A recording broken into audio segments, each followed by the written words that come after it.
just going to go briefly introduce our meeting session. So our session is has 3 parts.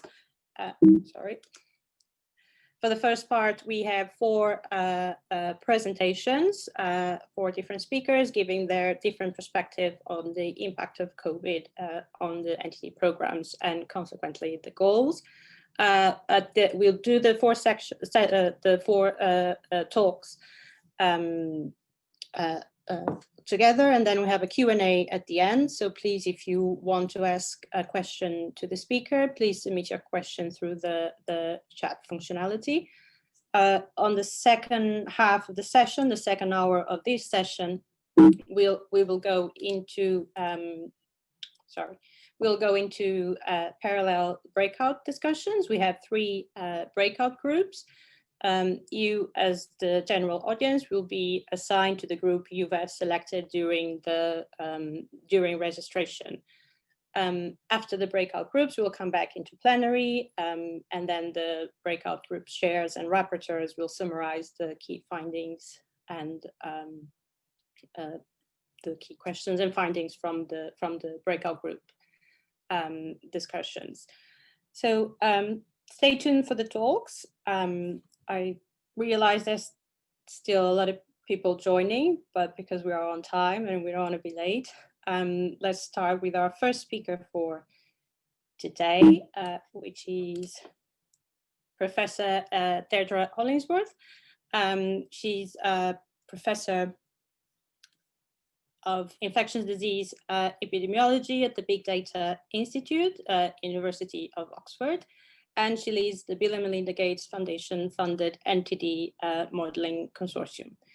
So Deirdre, the floor is yours. I'll stop sharing. Thank you, Andrea. I'll just share my screen. These things never go as you wish at this second. There we go. Found it. Thank you, and I'll start presenting.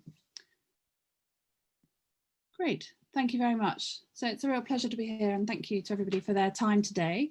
I'm going to review some results on our modelling of the impact of COVID-19 on NTDs. Some of you may have seen these results before, and some of you they may be new to. So I'm going to really focus on the overarching messages. And in the breakout sessions, we're fortunate to have members of the consortium who've actually done a lot of this work in those sessions, so they'll be able to answer a lot of your questions. And just to note that I'm representing a large consortium of people. Here we have listed some of the institutions which are directly funded through this grant, but obviously we have a huge network of people and collaborators that we've worked with on this project, and we thank everybody for their time. So if we think about MDAs in particular, but this is true of many activities, and I'm going to talk about case finding as well as mass drug administrations. The key question we were tasked with answering really in March and April was how long can NTD interventions be postponed if COVID-19 gives rise to interruptions to NTD programs? So how long can they be postponed before we really get into serious trouble? Where are those impacts going to be the greatest? And what, if any, remedial strategies can be implemented once activities resume? And for the purposes of the talk today, I want you to think about a situation where March 2019, the MDA was successfully delivered, but in March 2020, the MDA was missed. But then in March 2021, the programme was able to resume at its usual coverage and with its usual rhythm. And we look at the impact of an interruption of that kind on the programme. The detailed results are in this document, our report on the Gates Open Research website, and we recently published a commentary which is available at this link here.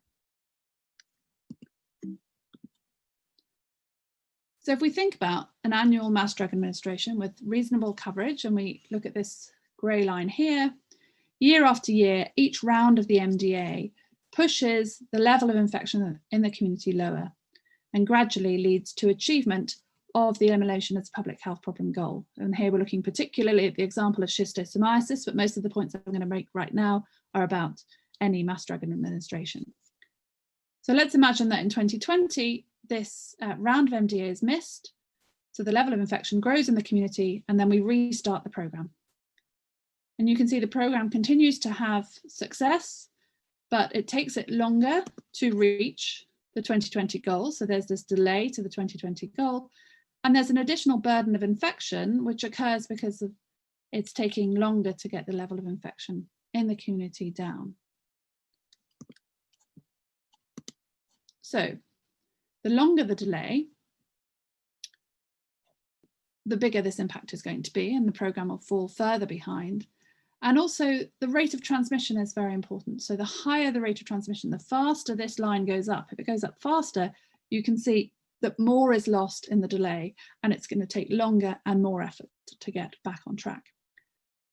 So we were asked not only to look at the impact on falling behind, but also the impact of mitigation strategies. So this is just one example of a mitigation strategy.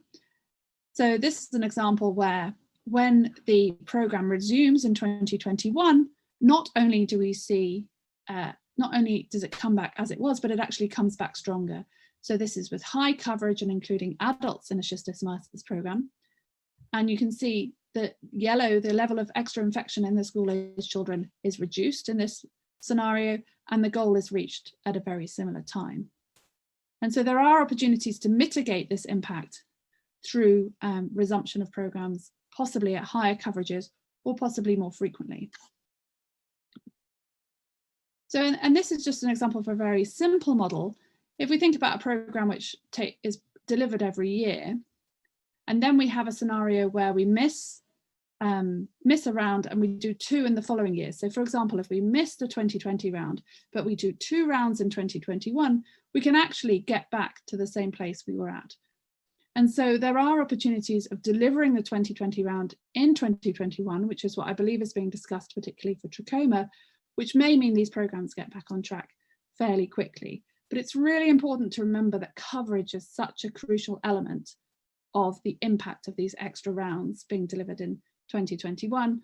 And so it's really important to think about systematic non-compliance and coverage when we think about these mitigation strategies. And we've also discussed, particularly for trachoma, the possibility that actually we may even accelerate progress towards the 2020 goals through our mitigation strategies. So here we have a simulation where a trachoma program does well initially, but because of high transmission rates or other factors, and it's quite an unknown what exactly is driving these problems, and some hard to reach, hard to achieve areas for trachoma, we see sort of this plateauing of progress of the mass drug administration. And then we have the interruption due to coronavirus, and you can see the level of disease in this community goes up. And so there's a real need to mitigate the impact of missed MDAs in these high prevalence areas, or these areas that are not on track for elimination as a public health problem. And so to get back on track, we're considering that maybe more than 2 MDAs need to be delivered in 21, maybe 3 or 4 MDAs need to be delivered in 2021. And what the modelling showed is if that was possible, and if it was maintained and sustained, as is here on the left for 2 different strategies and on the right for a different strategy, we may even accelerate progress towards these goals, because this area would not have achieved elimination as a public health problem previously, but with these other enhanced strategies could achieve it. And that's a really exciting time for trachoma. It's a model-based prediction with all of the limitations that that has. But in our effort to try and mitigate the impact of these missed MDAs, maybe there are opportunities to accelerate progress. I just want to make a point about model-based predictions. These are models with fairly simple assumptions around coverage in particular. And we've just done a limited number of scenarios for the mass drug administration delays, which will be seen. But there will be variation between settings in their response to this delay and in the coverage and their response to any remedial strategies. So there's not going to be any simple answer. The NTD programs will have to continue to do all the good work they've done in achieving their geographic coverage and that population coverage. And this is a classic example from a trachoma trial where the average behaviour of a number of villages is shown in black, but you can see different villages respond differently to the same intervention. And so the remedial strategies in particular that we talk about, these mitigation strategies or these acceleration strategies, you should really consider carefully whether it's really possible to achieve high coverage with 2 rounds in 1 year, for example. So we think these are useful predictions, but we're aware of their limitations as well. So delays in MDA will lead to increases in infection and morbidity. And that means we will need increased time and possibly resources to reach the agreed roadmap targets. But it's really dependent on the dynamics of the particular neglected tropical disease and on the local transmission dynamics and how long the delay is and which recovery strategies are implemented. But for the 7 diseases we work on, we identified that schistosomiasis, trachoma, and visceral leishmaniasis in the Indian subcontinent, we don't model visceral leishmaniasis elsewhere, are particularly at risk of this high impact, particularly in the high transmission areas. And these proposed recovery strategies may help get progress towards the goals back on track, but they will require evaluation. And in some populations, there may be the opportunity to accelerate progress towards the 2030 disease targets. But we need to evaluate remedial strategies within the context of mitigating the impact and accelerating progress. And so we may need some novel thinking, and it's been really exciting over the last few months to hear all that novel thinking. And we look forward to people to try and evaluate those potential strategies. Okay, I'm going to jump out here for a second and mention something else that we've been doing, which is trying to make our models more accessible to end users. So we've developed a web-based interface to our models. I hope you can see it there. Oh dear, there we go. I shall just open an additional page here. Sorry, if you'll hold on for 1 second for me.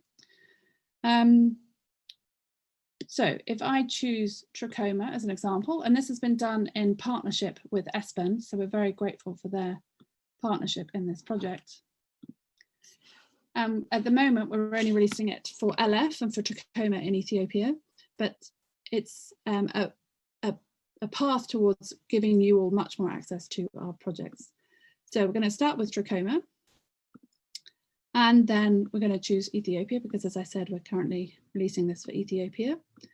And then if we choose Kindon, oh, sorry, Chrome is not playing ball with me. Here we go. This district, and then we scroll down and we look at the information on this district and we move down to predictions. Okay. Okay, so hopefully you can see this in the same way that I can. So here we have somewhere where the level of infection is kind of hovering around 5%. And if we roll out mass drug administrations in 2020, 21, 22, 23, then we can see the level of infection in the community. Now, if we add a scenario, which is a 2-year interruption due to COVID-19, so here we see this and create this new scenario. Now we can see the level of infection in the community going up and then gradually coming down as the MDA resumes later on. So this is, and I would like to say the grey here represents the uncertainty in the models. So we can see that, you know, I'm sure there are people in this audience who know this district very well and can say whether or not this prediction is exactly precise.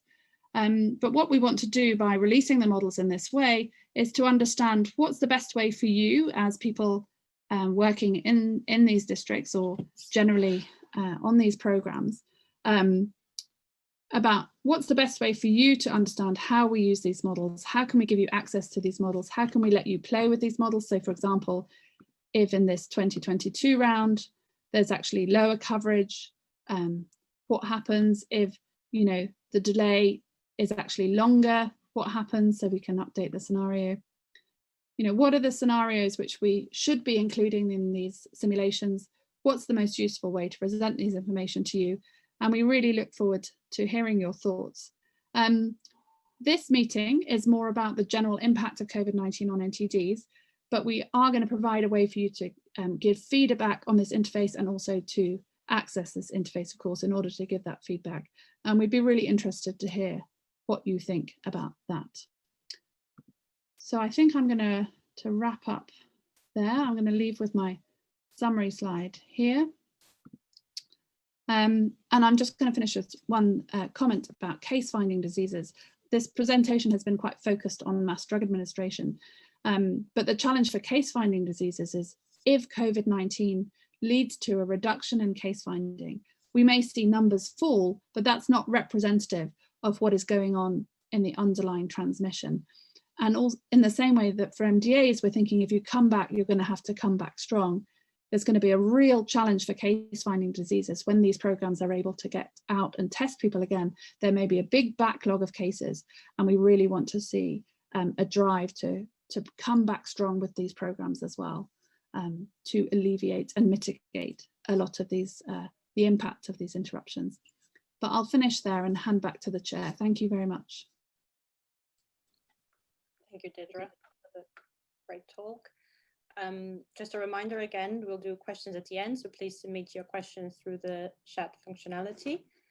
I'm going to share my screen again. So our next speaker is Dr. Maria Rebolo. She's the team leader for the expanded special project for the elimination of NTDs, ESPEN, at WHO Regional Office for Africa. And she's going to provide us an overview on how COVID is impacting MDAs in Africa.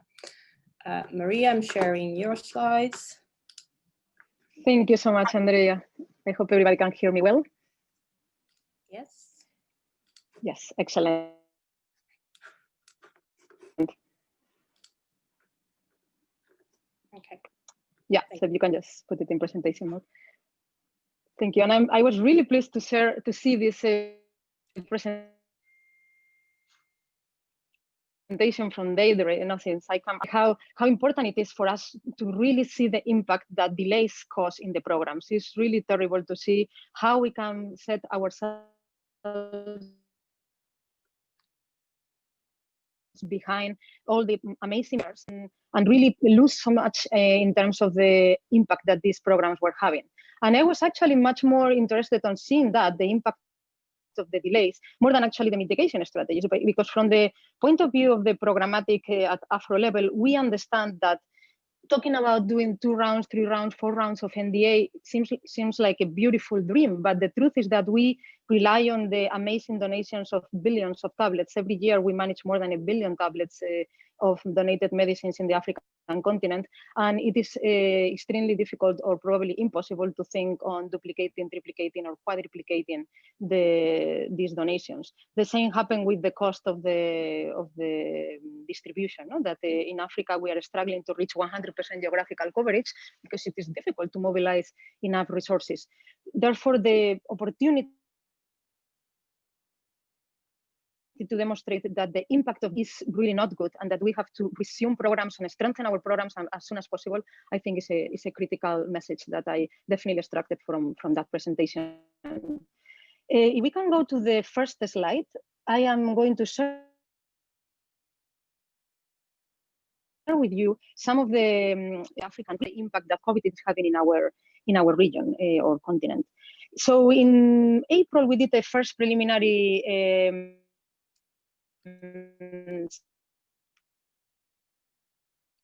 surveys and to all the countries in Africa, and all of the countries responded to us that they were actually stopping NDAs following the recommendations of WHO. Only 3 countries actually continued NDA. Then in September, we sent another survey, September, October, so very, very recently, to try to have updated information. And this is the results of what I'm going to be sharing with you now, because the majority of you probably have heard me sharing the results from the survey in April and May. So the majority of countries continue being severely concerned of the impact that COVID is having in the NTDs. So here in green and in purple, you can see how largely concerned or some concern the majority of the program managers are in all the countries. Only in pink, some countries seem to not be very concerned because they are being able to continue the activities. Why are they so concerned? First of all, because the health system seems to be entirely focused on COVID. The NTDs are being disrupted, being neglected. The majority of the program managers, personnel in the Ministry of Health is being diverted to COVID. Also, many of the offices are even closed because people are working from home and it's very difficult to capture attention at the governmental level of the ministers in their houses, and they don't have necessarily a computer in their houses. So it's definitely not easy to telework in many of these African contexts.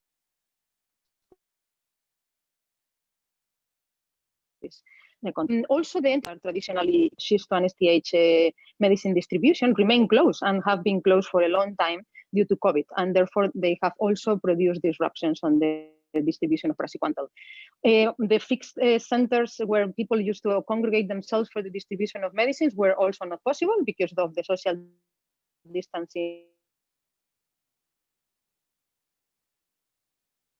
in policy, and there has been a switch. Well, there's more resources in many cases, and also it's door to door, but also has to be in open space. So it requires training and it requires a shift in that has not always been straightforward. The restrictions on movements have been very, very severe in many countries. For example, here in Congo, for several months, there were no transportation whatsoever, no bus, no taxi, no transportation at all. And now that there is buses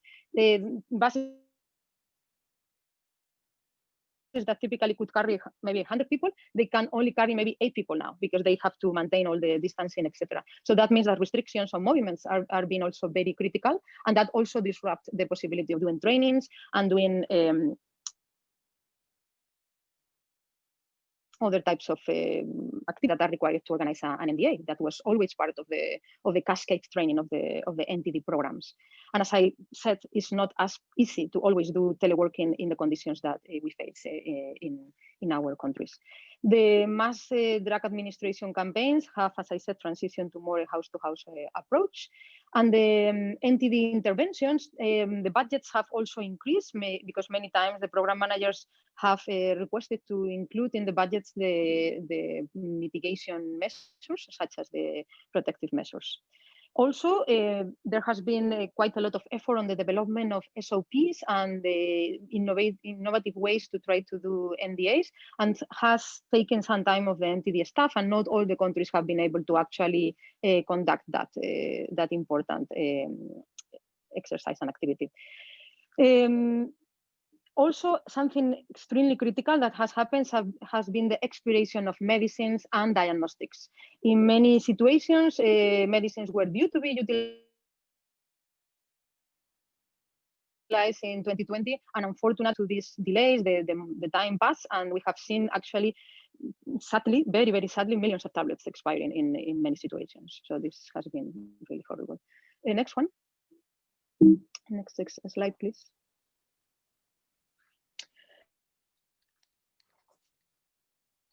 The delivery platforms, this is the countries trying to reply what was their intended delivery platform to when they were going to resume NDAs. Many of them were actually still considering that the school-based platforms were going to be utilized when the schools were potentially resuming in October and November. Community-based using door-to-door strategy was the preferred strategy still. And as you can tell, the majority of the countries are not selecting the fixed point due to the impossibility due to social distancing. Next one, please. So this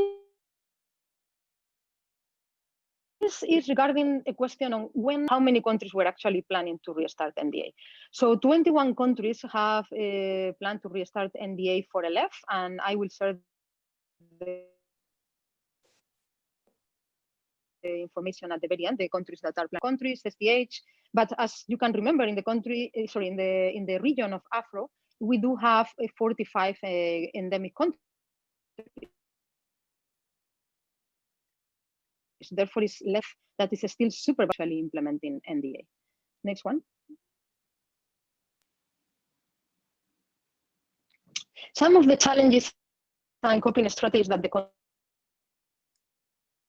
countries have proposed is of the postponement of NDA activities will further increase the expiration of medicines, and that's terrible because once you have expiration of medicines, you actually have to restart the cycle of requests. Admit a new job application, you have to wait for several months to receive those medicines again. So it's definitely not an easy emergency situation for countries. You also have to discuss laws that we have is also delaying further because you will have to wait for your new medicines to come. And the same with diagnostic tests. Today we were exchanging with our friend Yaobi that we were talking about the country expiring in November, and luckily we are going to try to be able to utilize them. But if for any reason this survey gets disrupted, then there is not going to be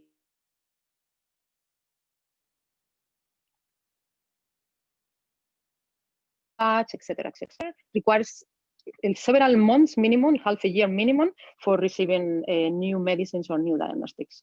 Also, the fact that many of the human resources are being completely reported to COVID makes communication and action very difficult. Even in ESPEN, we have multiplicity of colleagues that are being reported to COVID at the Ministry of Health level. So that's very good news for the fact that we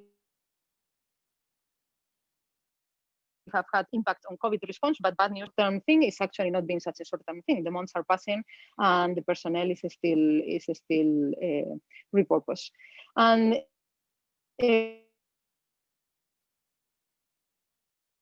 also the postpone the discharge due to the fear of the population. And that component of fear is super important. During this pandemic, we have seen how people with severe malaria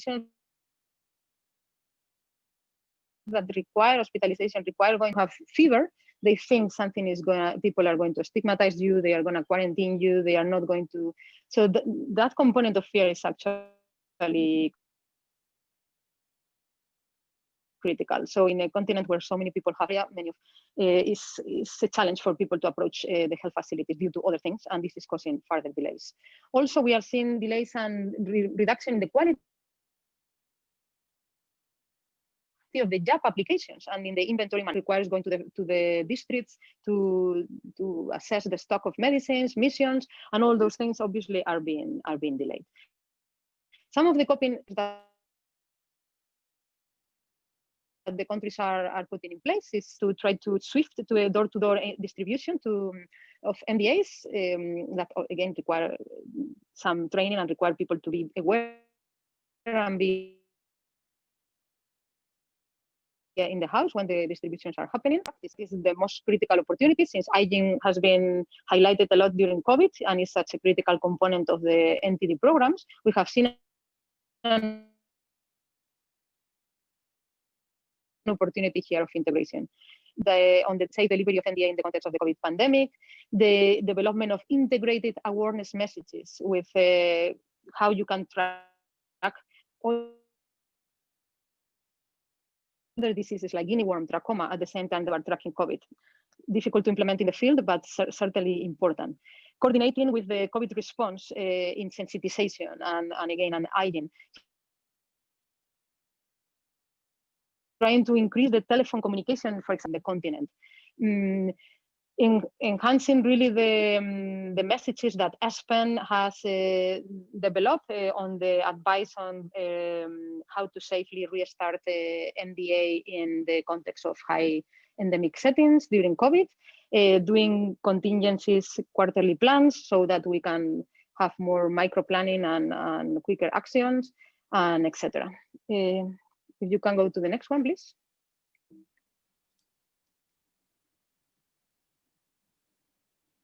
These are the two documents that we released for providing guidance to countries on how to restart safely NDAs. One was released in July at HQ level, so it's not only for Afro, it's actually for all the regions in the globe, and try to assess a risk mitigation, risk-benefit analysis. Like before you are going to start NDA, ask yourself whether the risk is higher than the risk that you are trying to avoid. And in the context of Africa, where we see settings with super high levels of NTDs and in many occasions, luckily, low risk of COVID, we have seen how this risk benefit analysis have been positive in many situations. No, as I was mentioning before, for example, with schistosomiasis that cause so much morbidity, or trachoma that can be impacted so severely. So we have seen how the benefits of restarting NDA are much higher than the risk, except in some particular settings where COVID have been very high. And for those particular settings is where ESPEN, actually the NTD support centers, after the request of ESPEN, and Lee was leading that, has developed recommendations for how to start NDA safely in these areas where you have high risk of transmission, where there is actual community transmission of COVID. And all these documents can be found in the ESPEN portal. I actually put there the wrong link. It's actually in the ESPEN portal rather than in the WHO publications, but it's not difficult to find. You enter in the ESPEN portal and you go to COVID, and you can find both the ESPEN and the HQ publications. And the next slide, that is my last slide, leaving you with a positive message. If you can go to the next one. These are the countries that have already restarted NDA and conducted actually NDA in 2020. As I was saying, it's still not very many, because we have 21 countries that have actually been able to implement NDA, but we have twice as many countries that have. So you can double that number. There is half of the countries that are not conducting the NDA. So the impact is still going to be negative. And some countries have actually done NDA for some diseases and not for others. And we are still receiving more information, so we may have missed one or two countries, but I think this is the most up-to-date list that we have. So countries are really trying hard to restart NDA, and we have to really continue helping them to make sure that we don't lose the momentum, and that we actually are able to safely restart NDA, putting in place the measures that are required, but without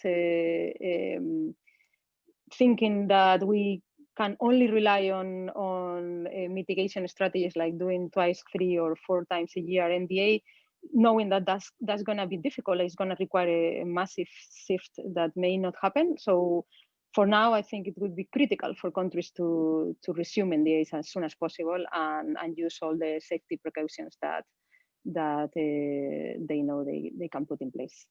So with that, I am going to pass back to the chair. Thank you.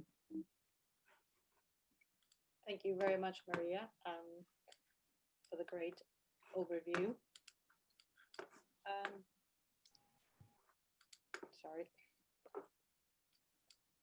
So our next speaker is Dr. Mike French from RTI International. He's the implementation director of the COR-NTD's EAST program, and he's giving the implementer's perspective on this pandemic.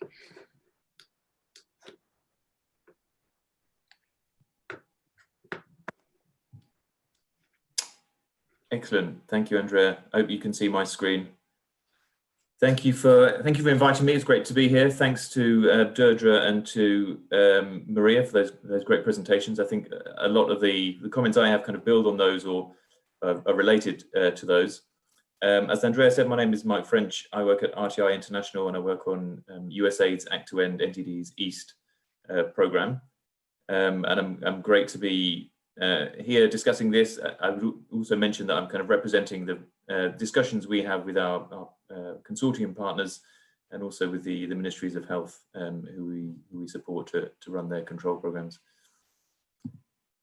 Just as a brief overview, we support Ministry of Health programs in 13 countries in Africa, Asia, and in Haiti.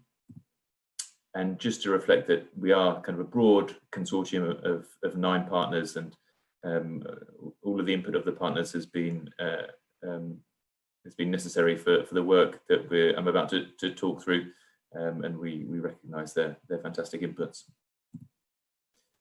So just kind of thinking about where we are and what our aims are, living in an NTD and COVID world, what our aims are. So of course, above everything else, our aim is to be able to support Ministries of Health to start safely and effectively those programs. And this is really thinking about how we support Ministries of Health for those activities, and thinking about what mitigation efforts we put in place to be able to restart safely. And those reflect ongoing conversations we're having with the Ministries of Health and partners, and thinking about what the COVID situation is in the country, how it varies across the country and in different districts where we're restarting. Having said that, we move on to the second aim here. One of our key aims is obviously to minimise the impact of suspension, and thank you to the Modelling Consortium and to Deirdre and to others for putting some really robust estimates around what some of that impact is. But of course, it's not to minimise the impact of suspension above all other considerations. There is definitely a balancing of risks that we need to do if we're to make sure we avoid kind of reseeding any new outbreaks, to make sure we retain the confidence of the communities we serve and the people who are doing the implementation. So that also touches on number three, retaining the confidence of the communities we serve, because a lot of what we do is based on kind of the ongoing trust for the long-term success of the program, and we don't want to trade off kind of long-term success for restarting too quickly. The fourth point here I'd make is, and I know this is obvious to everyone, but I think it's taken a while to get this shift in our mindset that we're restarting with rather than after COVID-19, and we're very much kind of at the start of what our response will be, and the mitigation efforts we have for COVID will need to be included for the foreseeable future. Just for a brief history lesson, just looking back over the last 6 months, this is purely from our programmatic perspective. I know that different organisations will have their own set of experiences, but I thought it'd be useful just to look back over the last 6 months and just flesh out the timeline of where there have been kind of major updates. And so if we go back to April 2020, there was the WHO guidance which came out for NTD programs to stop activities. And from our perspective, the same month, Act East also put out guidance for our country, our supported countries to stop activities. And then this gap until July, when WHO released the restart guidance. And that period between April and July currently looks empty on the screen, but I'm sure, like many of you, that wasn't certainly an empty period of 3 months. During that time, there was an awful lot of scenario planning. There was liaising with our in-country teams. There was re-establishing communication channels with the Ministry of Health, supporting our teams to work remotely, which was a culture shock and a change in approach for many teams, and lots of kind of assessing impact and as I said, scenario planning. So that really was a very busy 3 months and continues to be. In July, the WHO released their first restart guidance. From a programmatic perspective, that's when we first started thinking about restarting. We started with a special case in Vietnam for trachoma impact survey training due to a combination of events of the rainy season and another outbreak of COVID that we weren't able to go ahead with that, but that established a precedent for us. In August, we were able to restart our first activities. I don't think Uganda was on the list that Maria showed for MDA, but it certainly has restarted MDA. Firstly, onchocerciasis MDA by the Carter Centre as part of the consortium, and then trachoma MDA through RTI. Moving forward to September, there was the release of the first iteration of a document that we at Act East have been working closely with Act West and USAID and other partners about practical approaches for MDA, and I'll go into that in a bit more detail in a couple of slides, so I won't dive too deeply into that right now. Also in September, we had a restart of Schisto and SDH MDA in Tanzania, supported by IMA with IMA World Health with the Ministry of Health.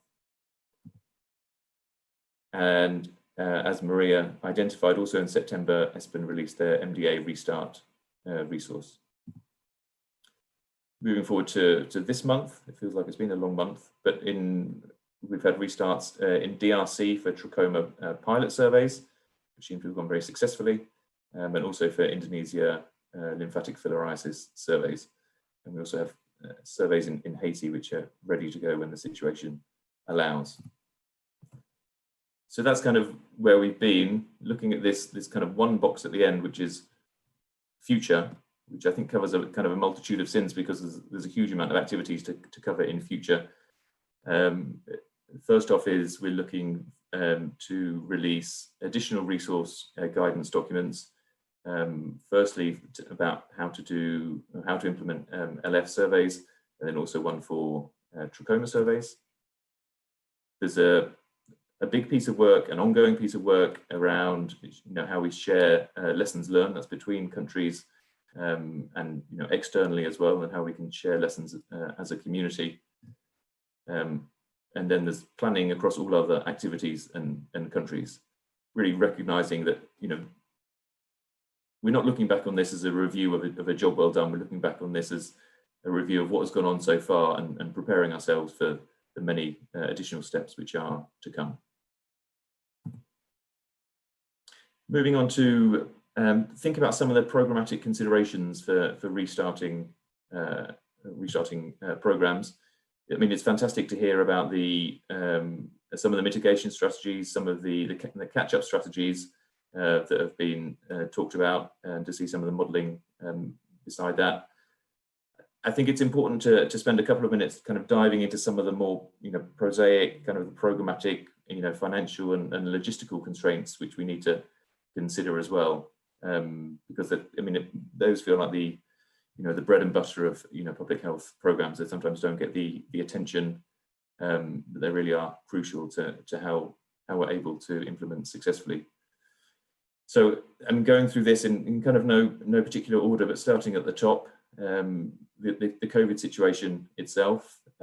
So supporting the Ministry of Health to review their COVID situation, to have a look at how the cases are distributed relative to activities, relative to districts where activities will take place, and relative to diseases, and also to see how the COVID situation is changing over time. And that requires alongside that, recognizing that we have imperfect data as well, as we do in all countries. Moving around the circle to kind of funding availability, asking the questions of whether funding is available at the right level, the right administrative level for the activity to continue.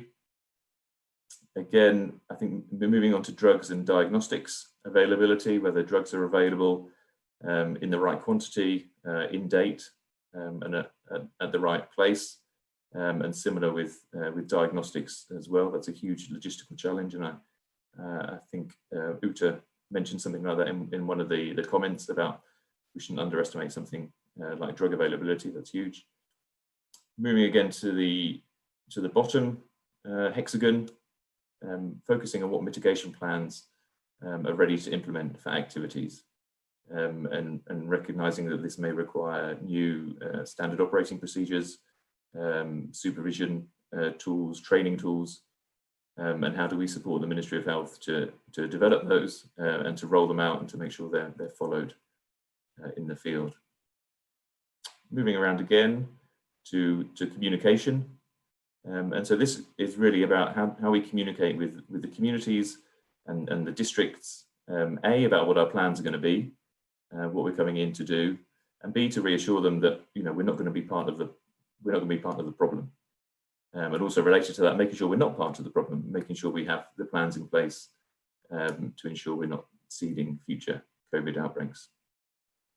And then moving up to this last one, up in the top left, the Ministry of Health capacity and resources to restart.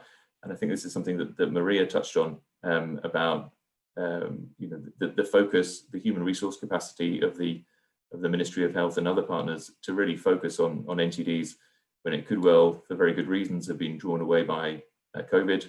It could be that people are working remotely and the challenges that entails. So yeah, those are just kind of a background of some of the considerations we have for restart. For the purposes of this presentation, I don't want to take all 2.5 hours, so I will just dive into a couple of slides around the mitigation plans and making sure those are ready to implement and the support we can offer. So we've already heard from Maria and others about the great guidance which has come out from WHO, which I think is fantastic, both from WHO Geneva and from ESPEN, and I'm sure from other regional offices as well.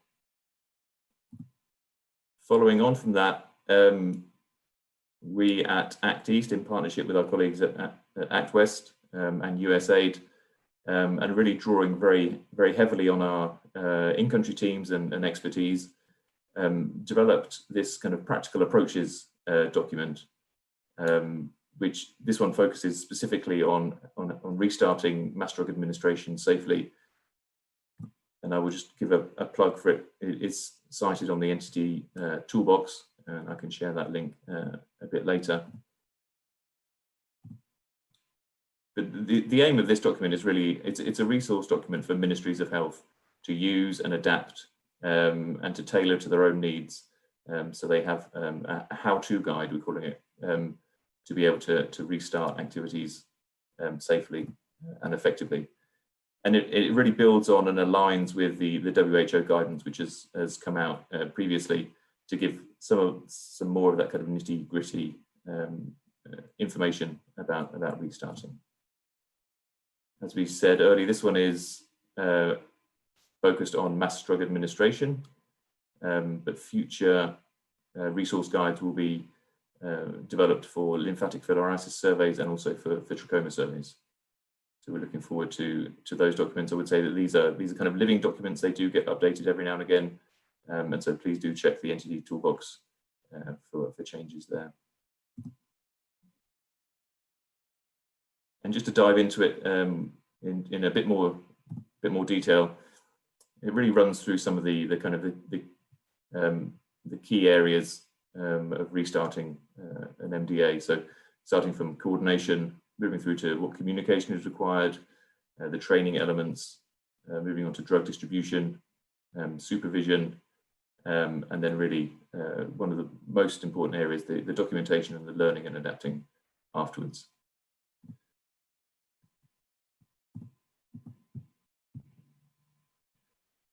And as part of the resource document, it provides some of these schematics, which I think provide some really useful diagrams for how programs can organize MDA.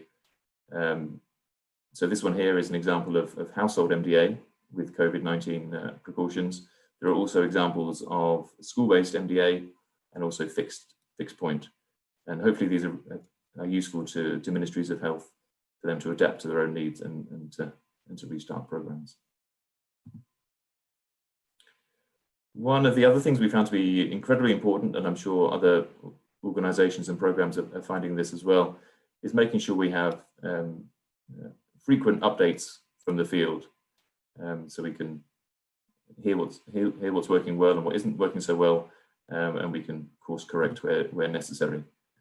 And I just wanted to share some of the early feedback which was coming from the field. This is not meant to be an exhaustive list. It's just kind of illustrative from some of the countries, but I thought some of these messages were quite illuminating about what's working and what isn't working so well. So first off, with training, not surprisingly, the importance of teaching about COVID transmission during MDA training has been key. The second point here, that additional time is required to practice the measures, such as keeping distance while using dose poles and handing over pills and other treatment. That's been really crucial. From a communication and sensitization perspective, the fact that not all communities perceive COVID as a problem. In fact, it may not be a problem in all communities. Likewise, sensitization to dispel rumors that COVID is only an urban issue. Related to that, the discussion that's required with village leaders and community members who may question the face masks and preventive measures. And that kind of is all wrapped up into the need to emphasize COVID prevention to village leaders before MDA and during supervision. continuing with updates from the field, now moving on to kind of an implementation slant. First off, we've seen reported the importance of using distributors from the same community for treatment or even for surveys. I know that many countries do that on a regular basis anyway, but that's even more important now. MDA pre-visits by the Ministry of Health to the district health management teams. We found that in some places that has increased the participation of the district in MDA planning. And related to that, the district health officers are playing an even more crucial role than usual. We've found success where there has been close coordination with the district COVID committees where they exist.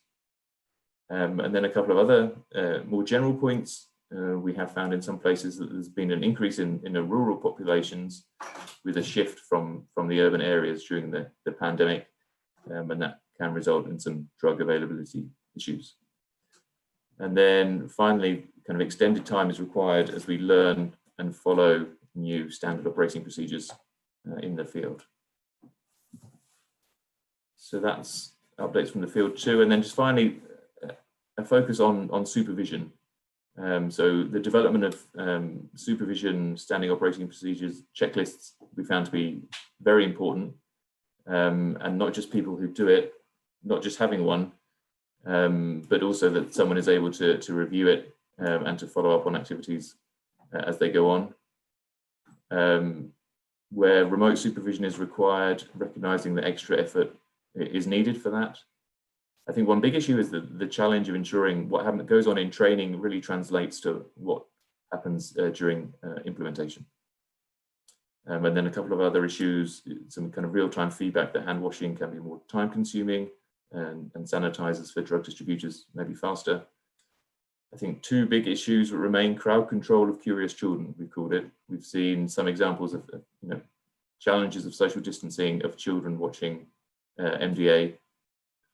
And then I think this final one applies to us all around mask discipline. You see it in the streets of every country, of making sure that people really are following wearing masks appropriately.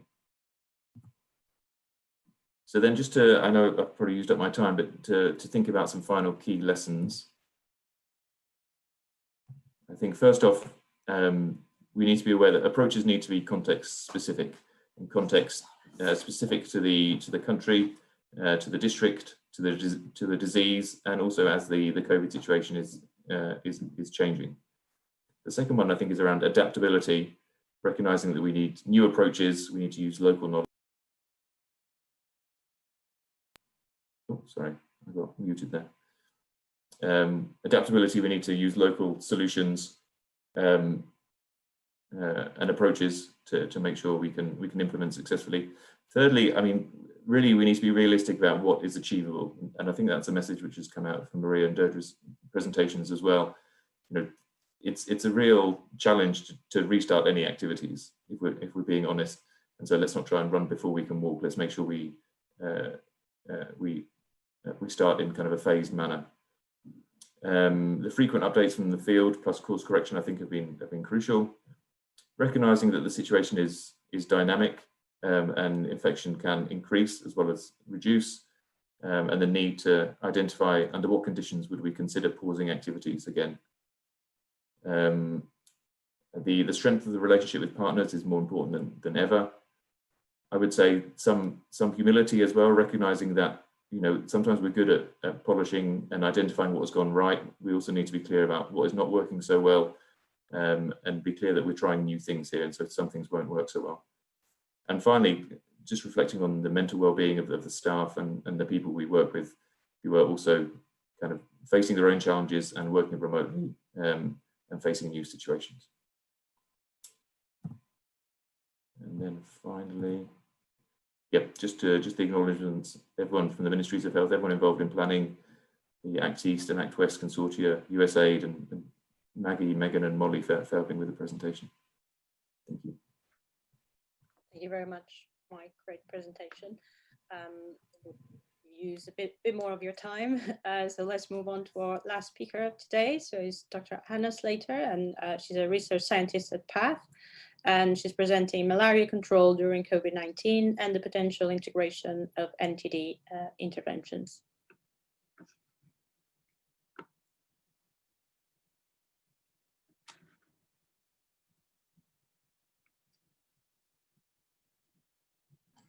Okay, sorry, struggling to unmute 9 months into a pandemic.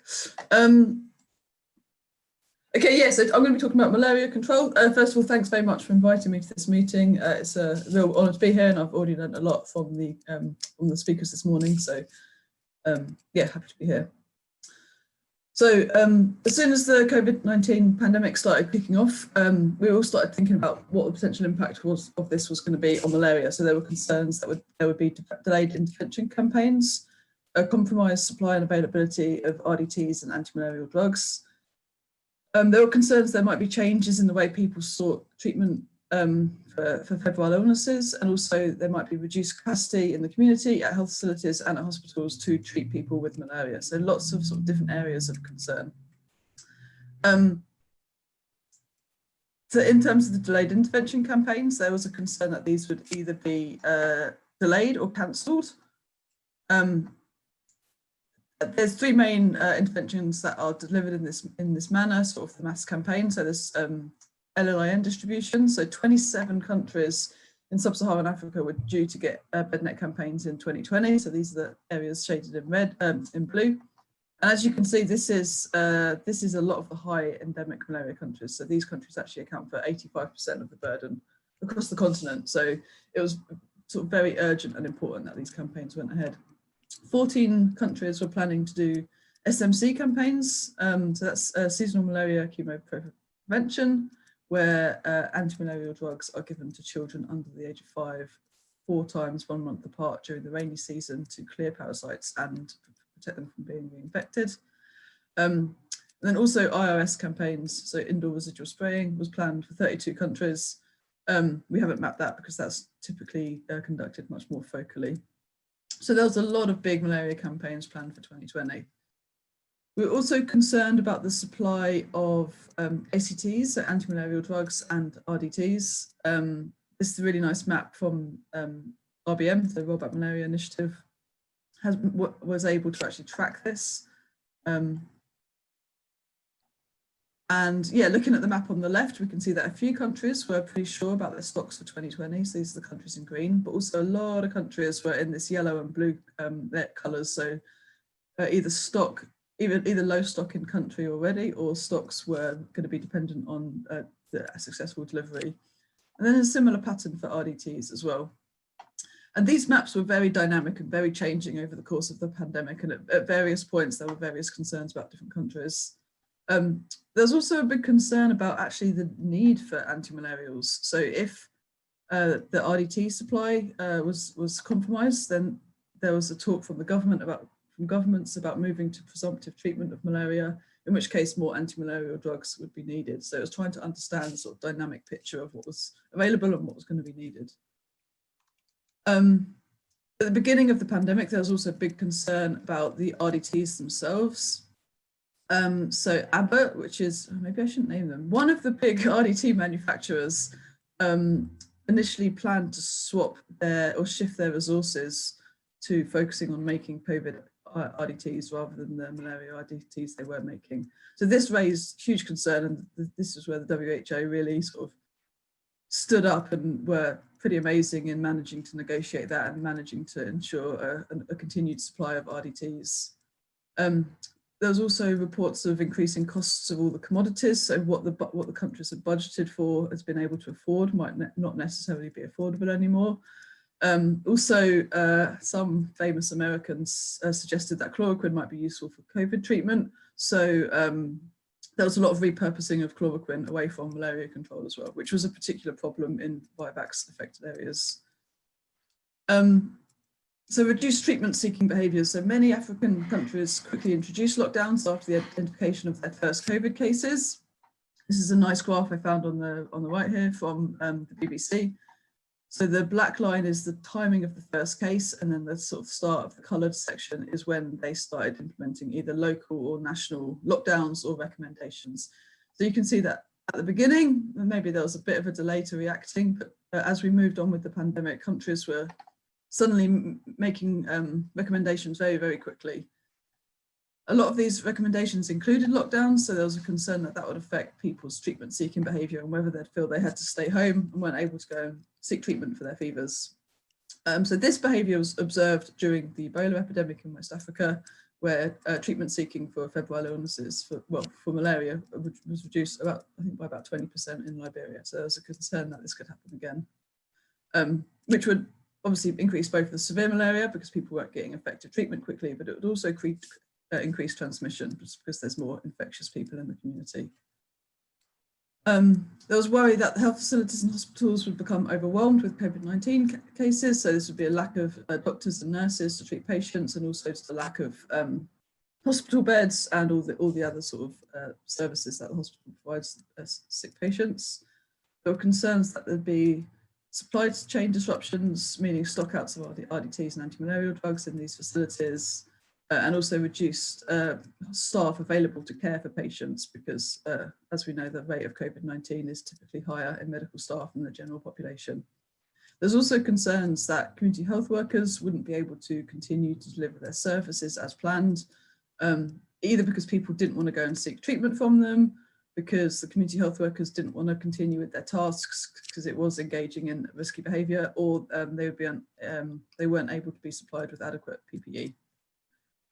So there was a very quick response from the World Health Organization. They released this document called Tailoring Malaria Interventions in the COVID-19 Pandemic, or in the COVID-19 response.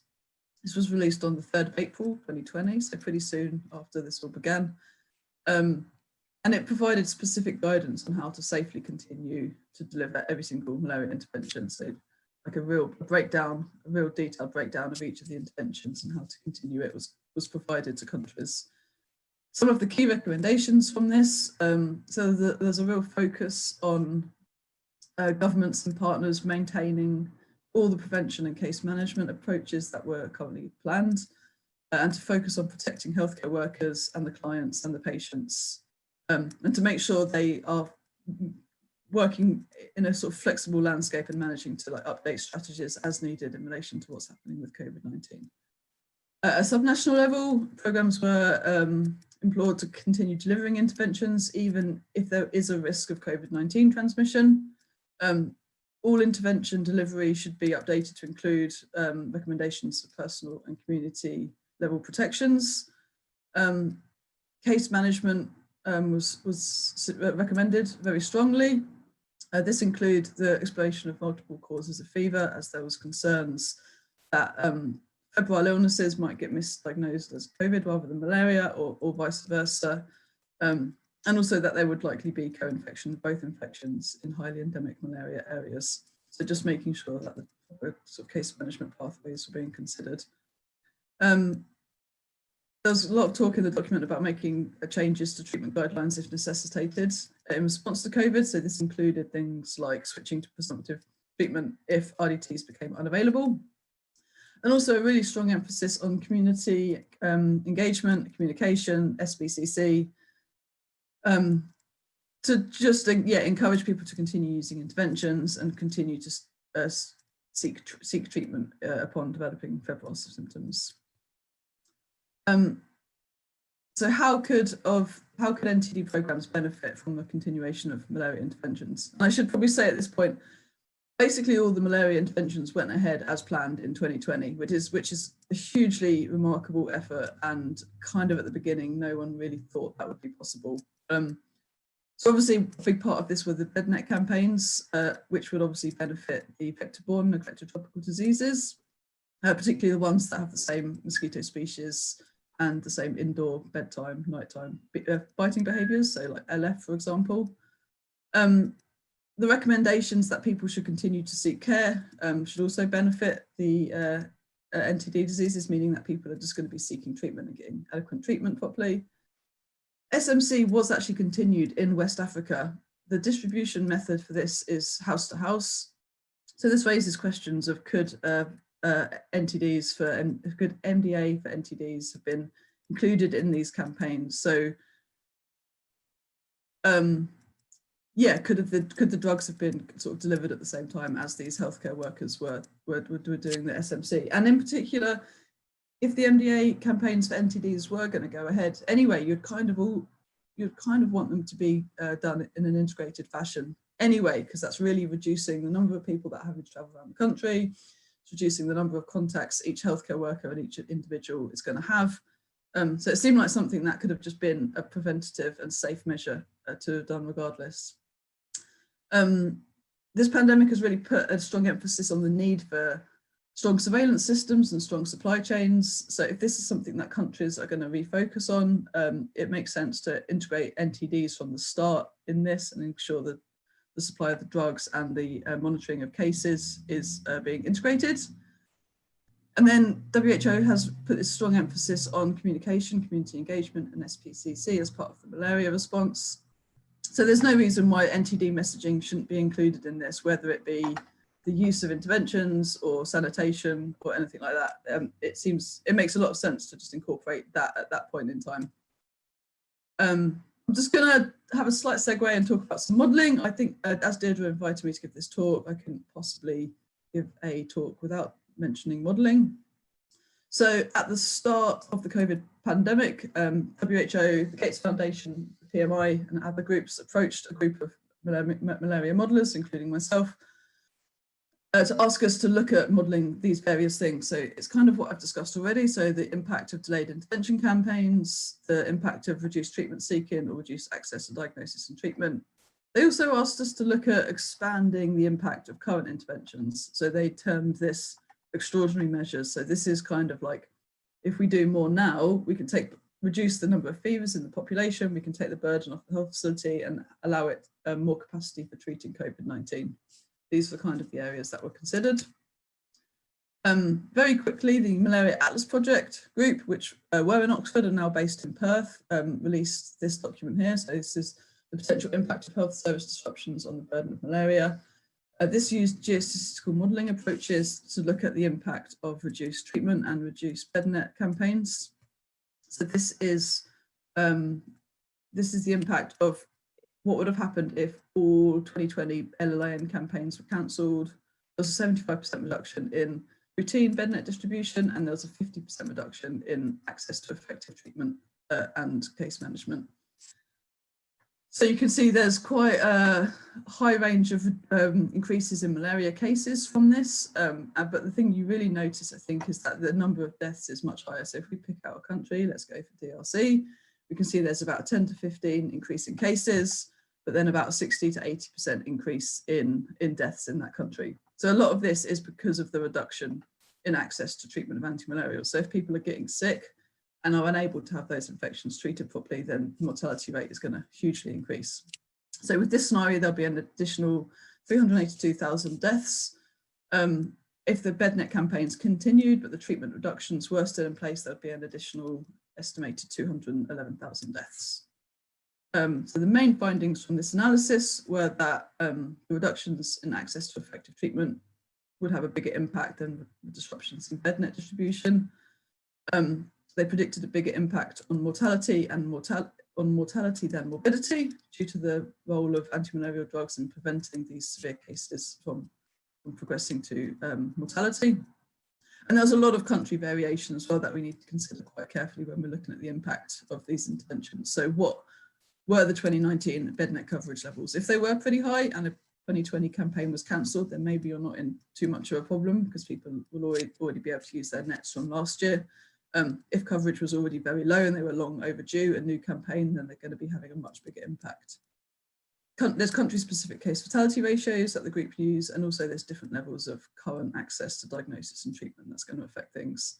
And as you probably all would be able to guess, Nigeria and DRC were predicted to have the biggest absolute increase in mortality, which is mainly because they have huge populations and they have a huge malaria burden.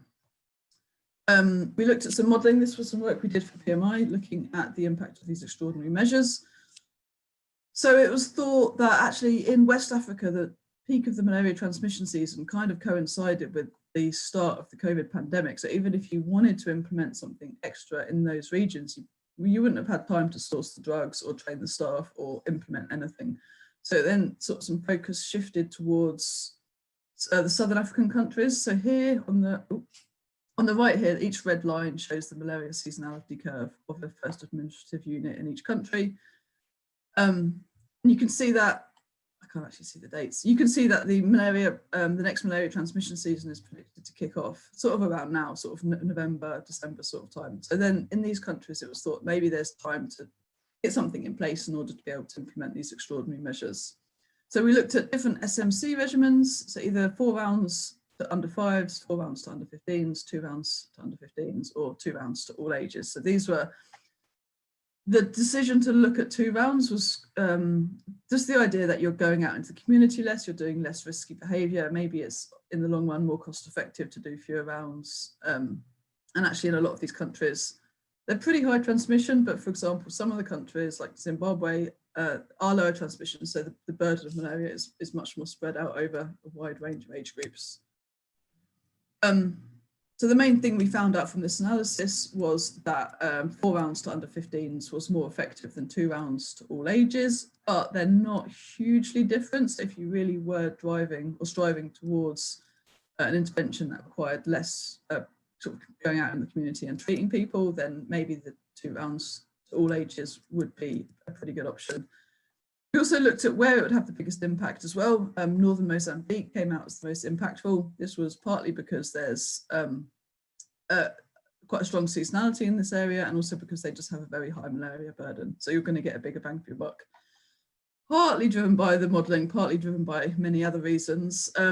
They're actually conducting SMC in Northern Mozambique. So this is the first time this intervention's ever been conducted in East or Southern Africa. So we're super excited to see how that turns out. It could be a really impressive way to reduce burden in that part of the country, and it has never been done before. So just looking to ourselves, was there a potential to combine malaria and NTD modelling efforts? So when we were doing this analysis, we did sort of, as always, remain in our silo. If we got to approach this work again, would we have done it in a slightly more collaborative fashion? So what would have been the benefit of taking a multi-disease approach? And lots of things jump out as examples. I'm sure people can think of loads more examples. So modelling MDAs at the same time. So if we are going to propose doing a MDA for a NTD at the same time as SMC, what would be the impact of delivering it at that time? Bednet campaigns obviously have a huge impact on malaria, but they also have a secondary benefit on vector-borne NTDs. So when we were making numbers for the advocacy of continuing these interventions, it would have just added more weight to the malaria community, but also added weight to the NTD community to really focus on the continuation of this intervention. We looked at the impact of disruptions in the supply chain of drugs and diagnostics. So could we have looked at the impact of this on NTDs at the same time as malaria? And we looked at the impact of conducting these extraordinary measures for malaria. So what would extraordinary measures for NTDs look like? Could they have been aligned with the malaria interventions that were being considered, and what impact would those have had? I didn't write a conclusion slide, here we go. So I'm just going to move straight into acknowledgements. Particularly like to thank WHO, Gates Foundation and PMI, who were very engaged with us in this process, and my colleagues at PATH, and also 2 of the modelling groups that I worked with closely on this analysis. So thank you very much. Thank you, Hannah. And I'd like to thank all the speakers for the talks. And their talks have generated quite a lot of action in the chat. We do have some time for questions now for Q&A. I know that some have been answered through the chat, but I would ask everyone that will have a question just to raise their arm and unmute themselves and pose their question to the speakers, because that's more interactive way of doing it.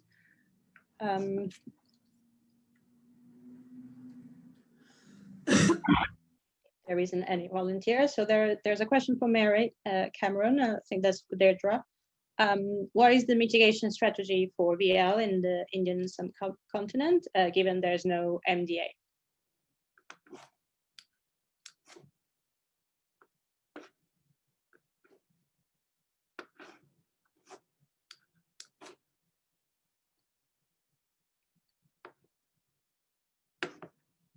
Deirdre, would you like me to comment on this perhaps? Go ahead, Epka. So for, of course, the mitigation strategy that we used for the modeling was something we assumed ourselves. So I'd be really interested to hear later in the session from people in the field, if they are here. What we assumed is that the VL strategy consists of 5 years of intense attack phase, intense IRS and active case detection, followed by the consolidation phase with a lower IRS coverage. And what we assumed for the mitigation is that would the interruption due to COVID of the control program take place during the attack phase, that we would make the attack phase longer. So instead of 5 years, maybe 6 years. And would the interruption due to COVID take place during the consolidation phase? Instead of returning to the consolidation phase after the interruption, we said, what if we implement a year of attack phase here? So a higher coverage in the residual spraying of insecticide.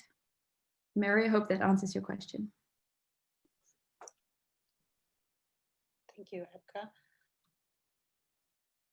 Please do unmute yourself and pose a question if you would like to. A question from Maria, from Laura Appleby.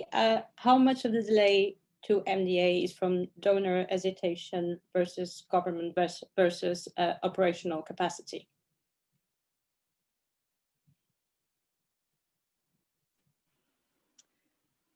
Hello. Hello. Yeah, thank you for that question. Yes, sorry, my internet was a bit random. So thank you for that question. I just want to confirm that the delays are really due to the country decision, because it is true that some donors have put in place some measures to ask the countries whether they were ready for X or Y, no, like whether they have the SOP, whether they have. So that is true. But I can confirm that that has not resulted in delays on the implementation of NDAs, because in a few cases that was the case, that the countries wanted to react quickly and they could not wait because the medicines were expiring or something, and they could not wait for the donor approval. ESPEN have actually advanced the funding in conversation with those donors. So I think the delays, the vast majority of the delays, have actually been related to the decision of the Ministry of Health level due to the first recommendation from WHO, the ministerial decisions, etc., etc. There might be some country that I'm not aware of where that has not been the case. So there is always the possibility. But as far as I am aware, ESPEN has been able to respond to those situations where the donors were not ready due to the they were still trying to decide what was the donors and with different donors. Does that answer your question? I think so. Thank you, Maria. Sultani, you have a question?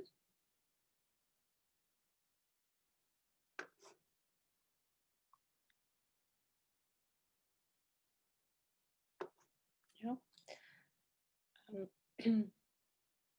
A question for Mike. Sorry, I'm trying to. I was trying to unmute. Sorry. Yeah, okay. but I just wanted to add to that concern about whether delays were due to the partners or the the national programs. In my experience, I think the partners really came through, and there was a very strong need to kind of try to mitigate these delays. The main problem was around the national guidelines around activities, which prohibited movement into the field. And then also, there's the element of the communities, the reception around the communities, where you'll find at the peripheral level, there is a lot of reluctance to implement because of fear and stigma. So with regard to partnerships, I think the partners were very ready to come in and help. In fact, even non-traditional partners really were interested in coming in to help. So I think from a program manager's perspective, that's just something that I'd really like to commend, especially when it comes to the partners. Thank you. you. We don't have more questions. There was another question for Mike. There is a lot of discussion around the fact that TRA surveys are a little more risky given the proximity of grader to participant, and so funders have been a little more cautious in restarting these. What are the special safety related strategies that will be taken in the TRA pilot surveys? Yeah, it's a great question, and I know that there was some kind of follow-up communications in the chat as well. I mean, I won't speak about other partners, but where we've been supporting the pilot in DRC, first of all, it's just starting in one area, the kind of the special mitigation, as well as the kind of the standard COVID mitigation procedures. Also, the use of modified, loops and face shields, so that's happened in one health zone in DRC, and we just had a review of how that was working yesterday, and that seems to be working very well for the time being. Sorry, from that pilot. So I think keeping a kind of a close eye on that, and continuing to learn lessons between different programs who may be taking different approaches. But certainly kind of modified PPE equipment for trachoma surveys seems to be working. Okay, thank you. I think we've answered all the questions, as Mike said. Yeah, there were a lot of answers through the chat. We are on time as well, so there's time for a short break, and then we will have our parallel breakout sessions. If I can see you all here in 5 minutes for the second part of our session. Thank you.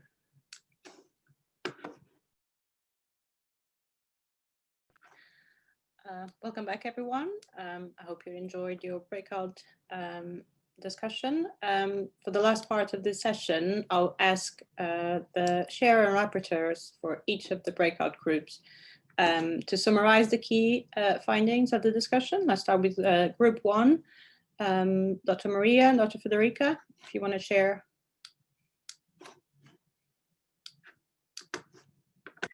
Federica, if you don't mind to do that, since you have more access to the questions.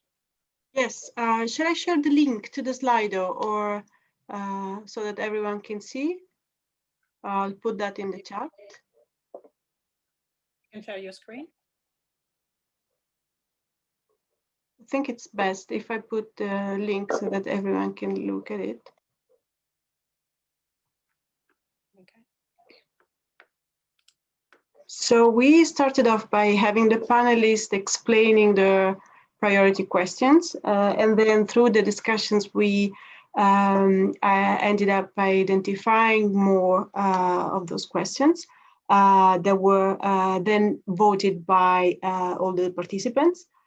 So the first questions that received most of the votes was the one raised by Rachel Pullen, and that's about how can we most easily identify those settings where expanding treatment to adults might reduce the health and transmission impacts of program delays. And that was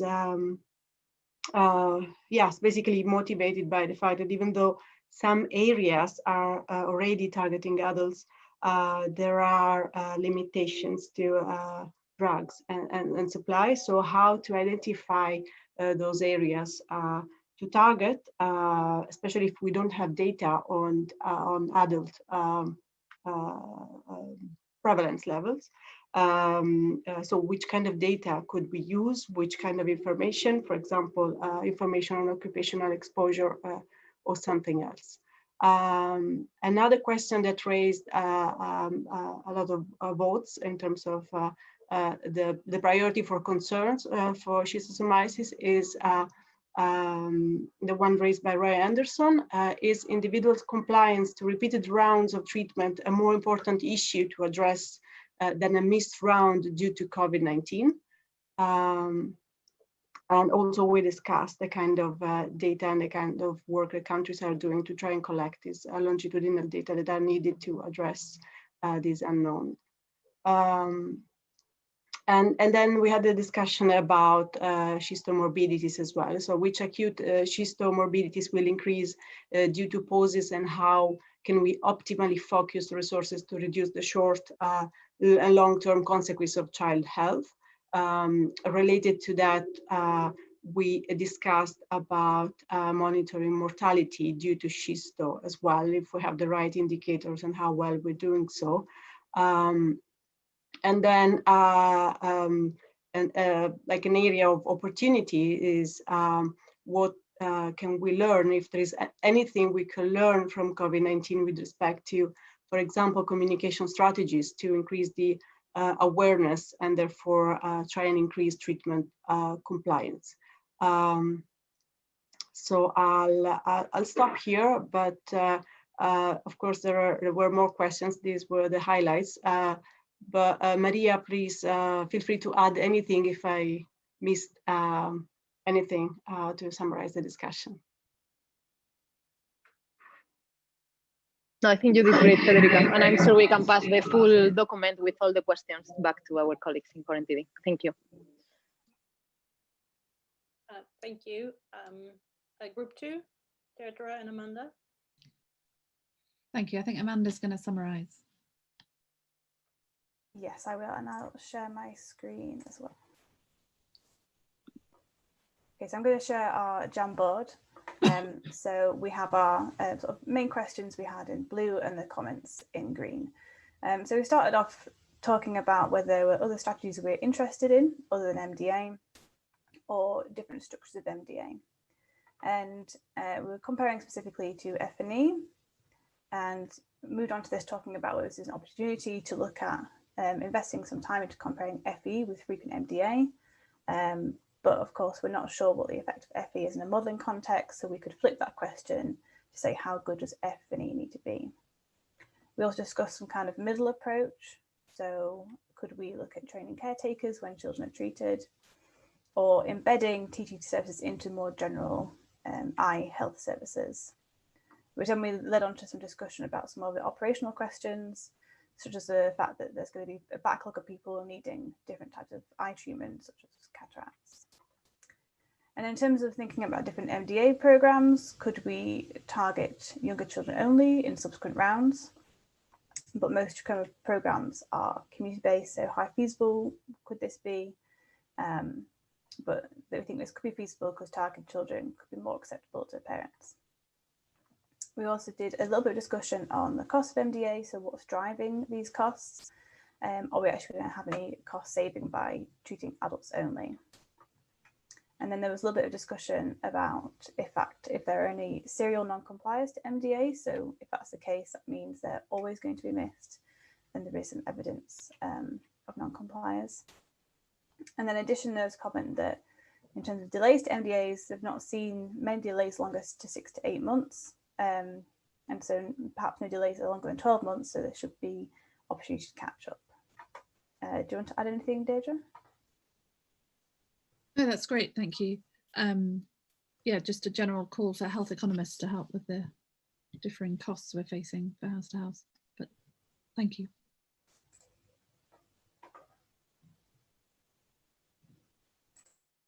Can Emma? So yeah, I can do that. I can share from group 3. Let me share the Jamboard.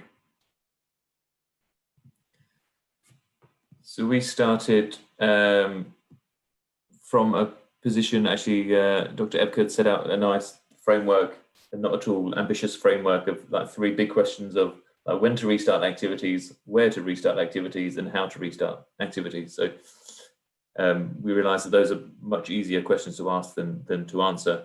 But as part of our discussion, I think some of the general outcomes were that it's obviously time to implement protective measures and move towards restarting key activities.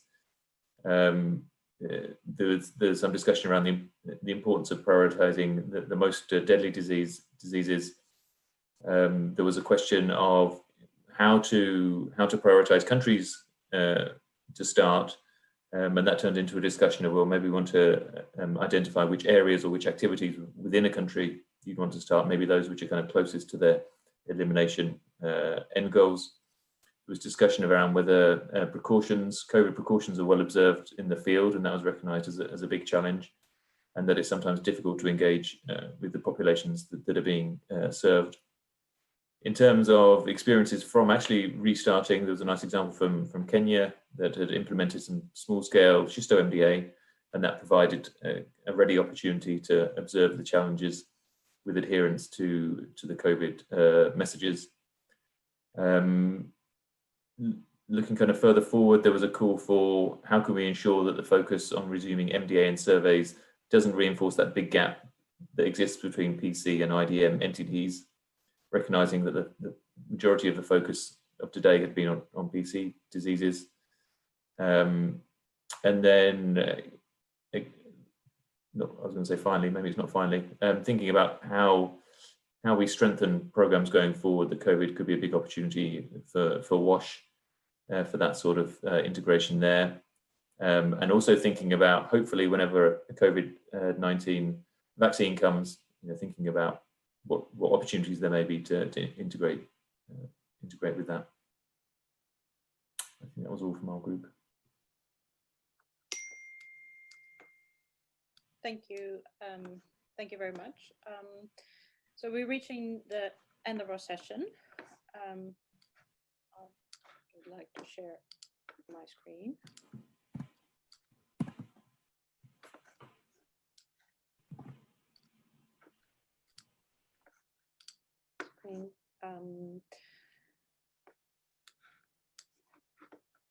Yes, so we're reaching the end. I would like to thank you, all the speakers, all the panelists, rapporteurs, and all the audience as well to engage with our session. A big thank you to Lee Hundley from the COR-NTD to help with the organization of this session and our session at COR-NTD. I hope to see you all there on the 12th of November for the joint COVID-19 and NTDs session. If you want to know more about the interface that they're represented, please also join us at the Innovation Lab on the 13th of November. They will be presenting the interface. Thank you very much. And because we do have some time, I'm going to hand over to Deirdre for some final words. Just to reiterate all those thanks. Thank you everybody for your time today. It's clearly an important issue, and thank you for putting up with modelers managing some of those discussions. So we thank you all very much for that. And as always, thank you for your input. Some general themes around surveillance, systematic access to treatments, and WASH, which have always been themes for the NTDs. And we look forward to continuing to work on them and taking this as an opportunity to strengthen all those aspects of NTD programs, and perhaps NTDs continuing to be a marker for how to reach these really hard to reach populations. So just thanks again, and we will share the link for the tool. The papers will be coming out in transactions at the Royal Society of Tropical Medicine and Hygiene, probably in the next few months. And we thank you for your time and your partnership, and wish you all well in these strange times. Thank you very much. Thank you. Bye-bye. Pleasure. Thank you. Thank you. Bye. Thank you. Bye.